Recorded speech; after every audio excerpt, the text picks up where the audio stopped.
Tomato व्हायला झाला होता खूप सारा अंधार. तर पहिल्यापासून बघूया नेमकी काय झालं होतं ते. नमस्कार, राम राम मंडळी, मी गौरी. स्वागत आहे तुमचं माझ्या नवीन एका व्लॉगमध्ये. तर आज आम्हाला तोडायची होती टोमॅटो. तर त्यासाठी मी चालले होते पाणी घेऊन कळशीत, का तर घरी जेवायला ठेवलं नव्हतं. मग मी पाणी घेऊन आले ओढ्याकडं. आणि त्यात वातावरण आज जरा पावसाचंच होतं, त्यामुळे थंडी पण वाजत होती. आणि त्यात होता गरम गरम भात. मग काय मारला भातावरती ताव. जेवण झालं आणि खाली वावरात आले तर सगळ्यांना सऱ्या धरल्या होत्या. मग मला पण काय सुट्टी नव्हती. मग मी पण घेतली सरी मला तोडायला. मी जेव्हा बादली ओतायला आले कॅरेटमध्ये तेव्हा मला असं टोमॅटो भेटला. मग त्यानंतर आमच्या जाळ्या संपल्या होत्या. मग वरच्या वावरातून खालच्या वावरात आणायच्या होत्या. मग काय तारेनं त्या बांधल्या आणि घेऊन चालले होते मी खालच्या वावरात.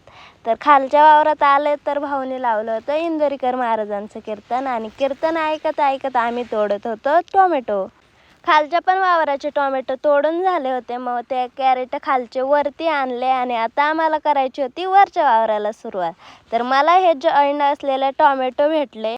पटापट टोमॅटो तोडून घेतले, कारण दुपार झाली होती आणि लागली होती खूप सारी भूक. मग काय आम्ही बसलो सगळे जेवायला. मोठा बाबा घरी गेला होता. जेवण झाल्यानंतर लगेच काम होतं ते म्हणजे टोमॅटो निवडायचं. मग काय टोमॅटो निवडून भाऊ आवतावर नेऊन ठेवत होता. आणि आमचा प्रगतशील शेतकरी बघा डायरेक्ट सॉक्स घालून काम करतोय, कसं आहे. सगळी टोमॅटो वगैरे वाहून एका ठिकाणी नेली बैलांच्या साह्याने. आणि तिथून पुढं आम्हाला व्हायची होती डोक्यावरती.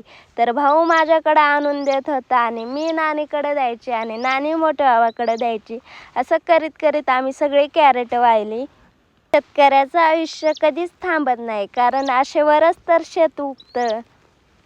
अंधार पडला म्हणून काम करायचं नाही असं कुठंच लिहिलेलं नाही. त्यामुळं अंधार पडेपर्यंत का काम करावंच लागतं. आणि आम्ही सगळे कॅरेट वाहून वगैरे गाडीत पण ठेवली.